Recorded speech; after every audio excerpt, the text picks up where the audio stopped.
Salut à tous! Aujourd'hui, je vous raconte l'histoire du Petit Prince.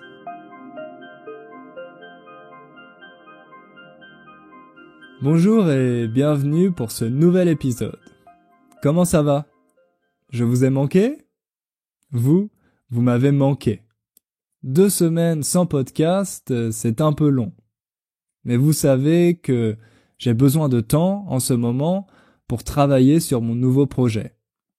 Je ne peux pas encore vous dire de quoi il s'agit, car c'est top secret. Si vous voulez savoir, il faut attendre encore quelques semaines. Pour me faire pardonner, je vais vous raconter une histoire. Une des histoires les plus célèbres de la littérature française, celle du Petit Prince. Mais d'abord, je vais vous dire quelques mots sur son auteur. Il s'appelait Antoine de Saint-Exupéry. Il était pilote d'avion, journaliste et écrivain. Pendant la Seconde Guerre mondiale, il s'est exilé à New York pour convaincre les Américains d'entrer en guerre. C'est d'ailleurs là-bas qu'il a publié Le Petit Prince en 1943. L'année suivante, en 1944, il a lui-même participé à des missions avec la résistance française. Malheureusement, il a disparu avec son avion pendant l'une de ces missions. Mais on ne sait pas exactement dans quelles circonstances il est mort. Grâce à son engagement, son courage et ses succès littéraires, il est considéré comme un grand héros en France. Le Petit Prince est un des plus grands succès de la littérature mondiale. Je suis sûr que vous en avez déjà entendu parler. Il a été traduit dans plus de 300 langues. Donc, vous l'avez peut-être lu dans votre langue maternelle. C'est d'ailleurs le 2e livre le plus traduit dans le monde après la Bible. C'est surprenant, non? Dans ce livre, il y a aussi de très belles illustrations qui ont été dessinées par Antoine de Saint-Exupéry lui-même. Ces illustrations sont presque aussi célèbres que l'histoire. Vous les avez sûrement déjà vues quelque part. Avec ces illustrations, Le Petit Prince a l'air d'être un conte pour enfants, une histoire imaginaire. La langue utilisée est assez simple. Mais en fait, ça n'est pas une histoire pour enfants. C'est un conte poétique et philosophique pour adultes. Il y a une vraie dimension symbolique, un peu comme Candide de Voltaire, par exemple. Et c'est ça qui est intéressant avec ce livre. On peut le lire à différents âges de notre vie et le comprendre différemment de manière plus ou moins profonde. Dans ce livre, le narrateur, autrement dit celui qui raconte l'histoire, est un aviateur, un pilote d'avion. Donc, on imagine que c'est l'auteur lui-même, Antoine de Saint-Exupéry. Et au début, il fait la connaissance du Petit Prince. Ce petit garçon raconte les différentes rencontres qu'il a faites pendant sa vie. On peut dire que chaque rencontre est une leçon philosophique. Elle nous montre les défauts des grandes personnes, c'est-à-dire des adultes. Pour l'auteur, notre plus grand problème, c'est que nous avons oublié qu'avant, nous étions des enfants. Et avec Le Petit Prince, il veut justement nous aider à retrouver l'enfant qui est en nous. Il faut réapprendre à être curieux, à se poser des questions sur la vie et à l'apprécier davantage. Voilà, je pense que vous avez une petite idée du livre. Maintenant, je vais vous raconter son histoire. Je l'ai un peu simplifiée pour qu'elle soit plus facile à comprendre et plus courte. Je vais parler comme si j'étais le narrateur, ce pilote d'avion qui raconte l'histoire. Vous êtes prêts? Alors, Partons à la rencontre du petit prince.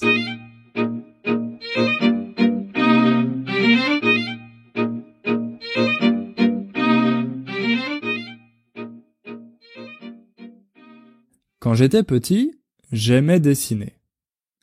Mais les grandes personnes ne comprenaient jamais mes dessins. Par exemple, un jour, j'ai dessiné un serpent en train de manger un éléphant. Quand j'ai montré ce dessin à des adultes, ils m'ont dit qu'il ressemblait à un chapeau. Il fallait que je leur explique que ce n'était pas un chapeau, que c'était un serpent qui avalait un éléphant. J'ai fait un deuxième dessin pour leur montrer l'intérieur du serpent, avec l'éléphant. Alors, les grandes personnes m'ont conseillé d'arrêter le dessin et de m'intéresser à des choses plus sérieuses comme les mathématiques, l'histoire ou la géographie. J'ai donc abandonné ma carrière de peintre à l'âge de 6 ans et j'ai appris à piloter des avions. J'ai beaucoup vécu chez les grandes personnes. Je les ai vues de très près. Ça n'a pas trop amélioré mon opinion à propos d'elles. Quand j'en rencontrais une qui me semblait un peu lucide, je lui montrais mon dessin de serpent pour la tester. Mais elle me répondait toujours « c'est un chapeau ».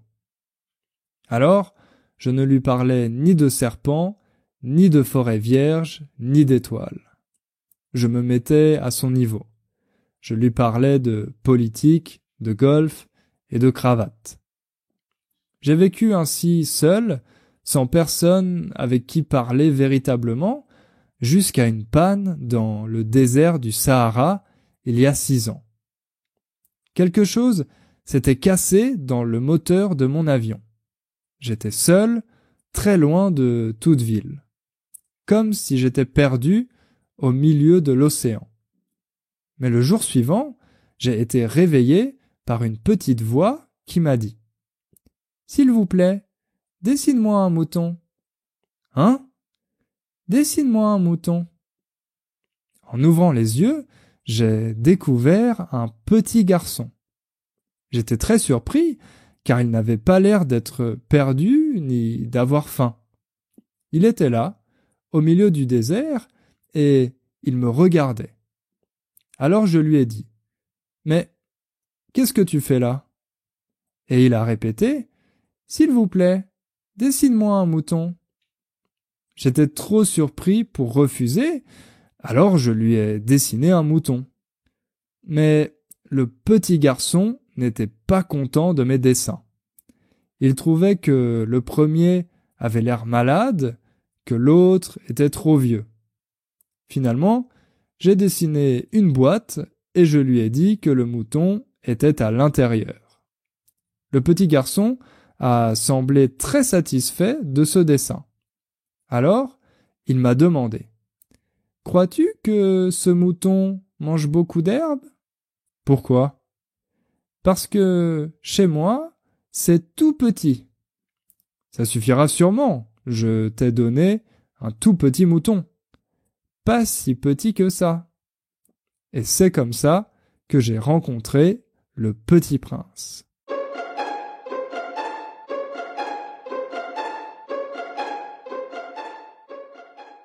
Les jours suivants, j'essayais d'en apprendre plus sur lui.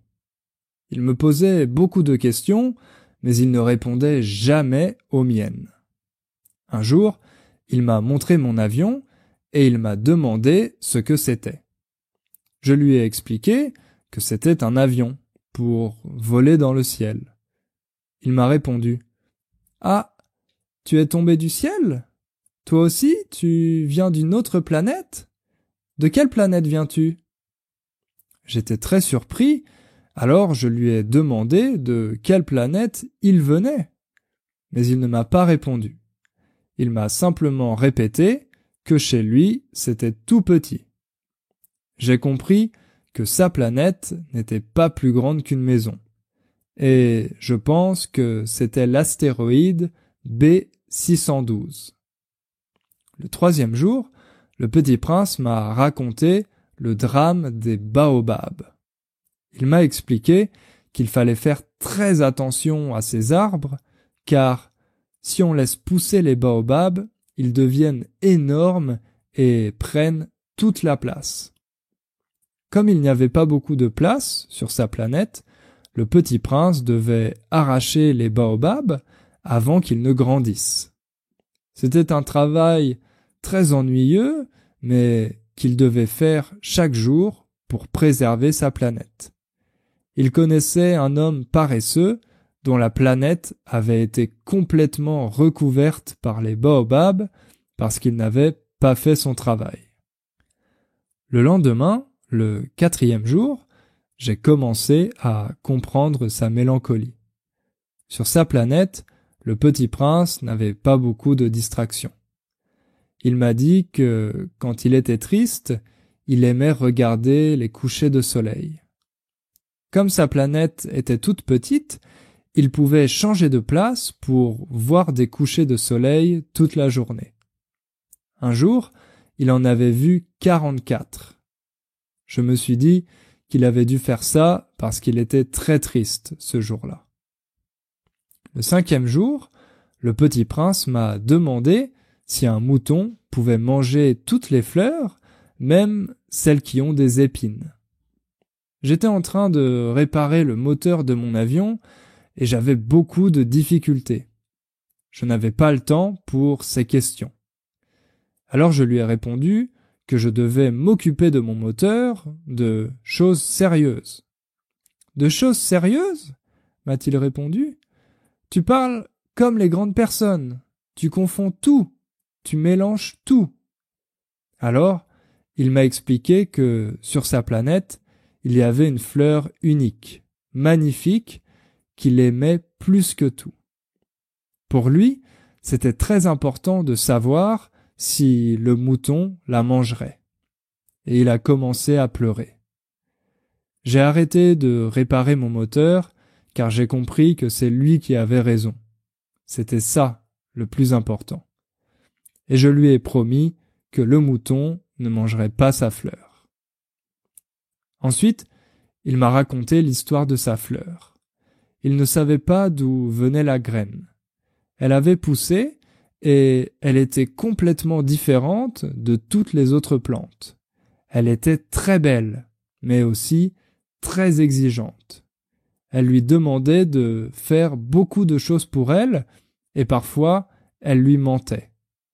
Le petit prince était devenu triste à cause d'elle et de ses exigences. Alors un jour, il a décidé de partir, de quitter sa planète. Il a dit adieu à la fleur. Elle lui a dit qu'elle l'aimait, mais qu'il ne l'avait pas comprise à cause de ses caprices.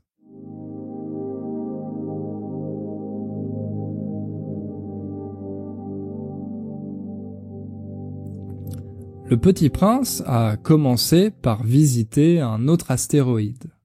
Sur cet astéroïde, il y avait seulement un roi assis sur son trône. Il portait un long manteau qui recouvrait toute la planète. Il était très content de voir le petit prince arriver, car comme ça, il avait enfin quelqu'un à qui donner des ordres. Ce que le roi aimait le plus au monde, c'était d'utiliser son autorité. Il essayait de toujours donner des ordres raisonnables. Comme ça, il était sûr que les gens lui obéiraient. Il disait qu'un bon roi ne pouvait pas demander de choses impossibles à son peuple, sinon le peuple commencerait une révolution. Le petit prince voulait voir un coucher de soleil, mais le roi ne pouvait pas l'ordonner. Comme il s'ennuyait sur cet astéroïde, le petit prince a fini par repartir. Sur la planète suivante se trouvait un homme vaniteux avec un chapeau. Il voulait que le petit prince l'applaudisse, qu'il lui dise qu'il était le plus beau, le plus riche et le plus intelligent de sa planète. « Mais tu es seul sur ta planète, dit le petit prince. Fais-moi ce plaisir, admire-moi quand même. » Alors, le petit prince a dit au vaniteux qu'il l'admirait et il a quitté sa planète en pensant que les grandes personnes étaient très bizarres. La troisième planète était habitée par un alcoolique qui buvait. Il buvait pour oublier qu'il avait honte. « Mais de quoi as-tu honte ?» a demandé le petit prince. « J'ai honte de boire », a répondu l'alcoolique. Cette visite a rendu le petit prince mélancolique, alors il est à nouveau parti. Ensuite, il a rencontré un businessman sur la quatrième planète. Il faisait des additions. « Pourquoi fais-tu des additions ? » ?»« Ne me dérange pas. J'ai beaucoup de travail. Je suis quelqu'un de sérieux, moi. Je dois finir de compter. »« Mais qu'est-ce que tu comptes ? » ?»« Je compte les étoiles. »« Pourquoi faire ? » ?»« Pour les posséder. Comme personne ne les possède, si je les compte et que je déclare qu'elles sont à moi, alors elles seront à moi. Il suffit d'écrire leur nombre sur une feuille de papier et de laisser cette feuille de papier à la banque. Ensuite, je serai le propriétaire de toutes les étoiles. « Mais pourquoi faire ? » demanda à nouveau le petit prince. « Eh bien, pour être riche. Comme ça, si quelqu'un découvre de nouvelles étoiles, je pourrai aussi les acheter. »« Mais qu'est-ce que tu fais avec toutes ces étoiles ? » ?»« Je les gère, je les compte et je les recompte. Je suis quelqu'un de sérieux, moi. »« Moi, dit le petit prince, je possède une fleur dont je dois m'occuper. Elle a besoin de moi. Je lui suis utile. Mais toi, tu n'es pas utile aux étoiles. Elles n'ont pas besoin de toi. » Le businessman n'a rien trouvé à répondre, alors le petit prince s'en est allé. « Les grandes personnes sont vraiment très bizarres, » pensa-t-il à nouveau. La cinquième planète qu'il visita était la plus petite de toutes. Il y avait seulement un homme qui devait allumer puis éteindre la lumière chaque minute. Alors, le petit prince lui a demandé pourquoi il faisait ça, et il a répondu que c'était son travail. C'était très fatigant. Il n'avait pas le temps de se reposer. Mais il n'avait pas le choix. Pour le petit prince, cet homme était le seul qui n'était pas ridicule, car contrairement aux autres, il ne s'occupait pas seulement de lui-même. Il se disait qu'il pourrait devenir ami. Mais sa planète était trop petite pour y vivre à deux, alors le petit prince est reparti. Contrairement à la cinquième planète, la sixième planète était énorme. Son seul habitant était un vieux monsieur qui écrivait des livres. Il dit au petit prince qu'il était géographe. Alors, le petit prince s'est mis à lui poser des questions.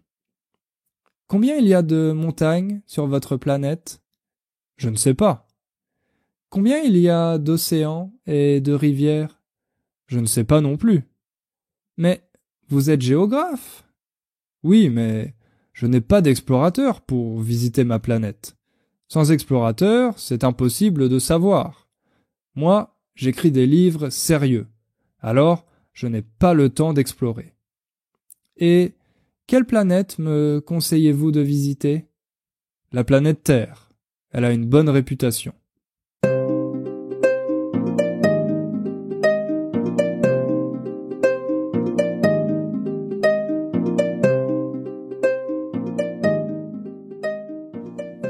Le petit prince a donc décidé d'aller visiter la Terre. Il est d'abord arrivé en Afrique, dans le désert. Il n'y avait personne dans les alentours. Après quelques jours d'exploration, il a fini par trouver une route qui l'a conduit jusqu'à un jardin rempli de roses. En découvrant ce jardin, le petit prince s'est senti très triste. Triste car il pensait que la fleur sur sa planète était unique. Apparemment, il s'était bien trompé puisque dans ce jardin se trouvaient des milliers de roses identiques à la sienne. Cette découverte l'a fait beaucoup pleurer, jusqu'à ce qu'il rencontre un renard, un très joli renard. Ce dernier a demandé au petit prince de l'apprivoiser. « Qu'est-ce que ça veut dire, apprivoiser » a-t-il demandé. « Ça veut dire créer des liens » a répondu le renard. « Devenir amis. » Maintenant, les hommes n'ont plus le temps de le faire. Ils achètent des choses déjà fabriquées dans les magasins. Mais comme il n'y a pas de magasin pour acheter des amis, alors ils n'en ont pas. Pour apprivoiser, il faut être très patient. Maintenant, tu es juste un petit garçon comme les autres, à mes yeux. Mais ensuite, si tu m'apprivoises, tu deviendras quelqu'un de spécial, d'unique, comme toi avec ta rose. Alors chaque jour, le petit prince passait du temps avec le renard jusqu'à ce qu'il l'apprivoise. Mais le moment de partir est arrivé. Le renard a demandé au petit prince d'aller revoir les roses dans le jardin et il lui a promis qu'après ça, il lui dirait un secret. Comme le petit prince voulait connaître le secret du renard, il est allé dans le jardin. Il a regardé les roses et il leur a dit qu'elles ne représentaient rien pour lui, qu'elles n'étaient pas comme sa rose. Sa rose était unique à cause du temps qu'ils avaient passé ensemble, à cause du lien qu'ils avaient créé. Après ça, il est retourné voir le renard pour qu'il lui dise son secret. « Voici mon secret. Il est très simple. On ne voit bien qu'avec le cœur. L'essentiel est invisible pour les yeux. C'est le temps que tu as perdu pour ta rose qui rend ta rose importante. Les hommes ont oublié cette vérité. Mais toi, tu ne dois pas l'oublier. Tu deviens responsable pour toujours de ce que tu as apprivoisé. Tu es responsable de ta rose. Je suis responsable de ma rose, a répété le petit prince pour s'en souvenir. Nous en étions au 8e jour de ma panne dans le désert et j'avais écouté toute l'histoire du petit prince. Maintenant, je n'avais plus d'eau. Alors, je lui ai dit « Ah, ils sont bien jolis tes souvenirs, mais je n'ai pas encore réparé mon avion et je n'ai plus rien à boire. On va mourir de soif. »« Moi aussi, j'ai soif, » m'a-t-il répondu. Alors, nous nous sommes mis à chercher de l'eau. Je savais qu'il n'y avait pas beaucoup d'espoir, mais le petit prince ne semblait pas avoir peur. Pendant que la nuit tombait, il me parlait de la beauté du désert, illuminé par les étoiles. Il me disait que ce qui faisait sa beauté, c'était l'eau qu'il cachait quelque part. « C'est vrai, je suis d'accord avec toi, » ai-je répondu. Ce que nous voyons n'est que la surface. Le plus important est invisible. Comme il s'endormait, je l'ai pris dans mes bras pour le porter. Au lever du jour, nous avons enfin trouvé de l'eau. Nous avons bu.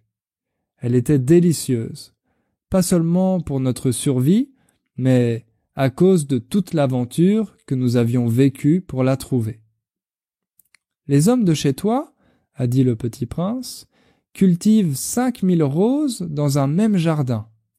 Et ils n'y trouvent pas ce qu'ils cherchent, alors que ce qu'ils cherchent pourrait être trouvé dans une seule rose, ou un peu d'eau.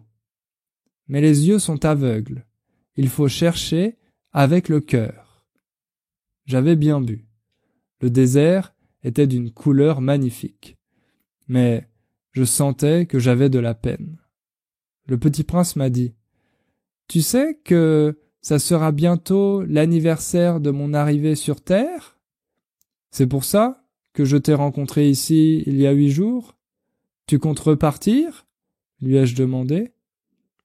Il ne m'a pas répondu, mais il a rougi. J'ai compris qu'il voulait bientôt rentrer chez lui. Il m'a dit de retourner à mon avion pour le réparer et de revenir le lendemain. Je n'étais pas rassuré. Je me souvenais du renard. On risque de pleurer un peu si l'on s'est laissé apprivoiser. Quand je suis revenu, j'ai vu qu'il parlait à quelqu'un. Mais je ne pouvais pas voir à qui. Il semblait être seul. En m'approchant, j'ai découvert qu'il y avait un serpent près de lui. J'ai voulu tirer sur le serpent pour protéger le petit prince, mais le serpent s'est enfui. « Pourquoi parlais-tu à ce serpent ?»« Je dois rentrer chez moi, » a répondu le petit prince. « Mais cette enveloppe, mon corps, est trop lourde. Je ne peux pas retourner sur ma planète avec. Ce soir, ça fera 1 an que je suis arrivé ici, et mon étoile sera juste au-dessus de nous. Je dois rentrer chez moi et m'occuper de ma rose. »« Mais je ne veux pas que tu partes, » lui ai-je dit. « Ce qui est important ne se voit pas, » m'a-t-il répondu. « Après mon départ, quand tu regarderas les étoiles, tu penseras à moi. Je ne te dis pas quelle est mon étoile. Comme ça, dès que tu verras une étoile, tu penseras que c'est la mienne. » Le soir, pendant que je dormais, le petit prince est parti. Je me suis réveillé et j'ai réussi à le rattraper. Il marchait vite, il avait l'air décidé. À un moment, le serpent est apparu et a mordu le petit prince. Il n'a pas crié, il est tombé doucement sur le sable. Mais au lever du jour, je n'ai pas retrouvé son corps.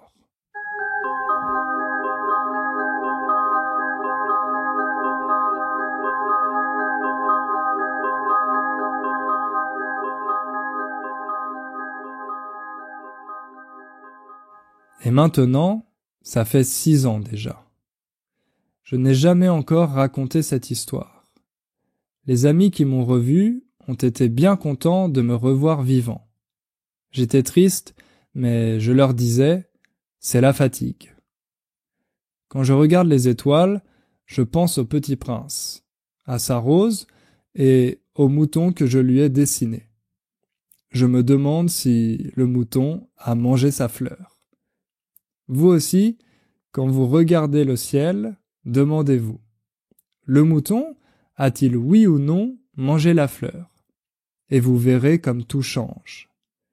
Et aucune grande personne ne comprendra jamais que ça a tellement d'importance.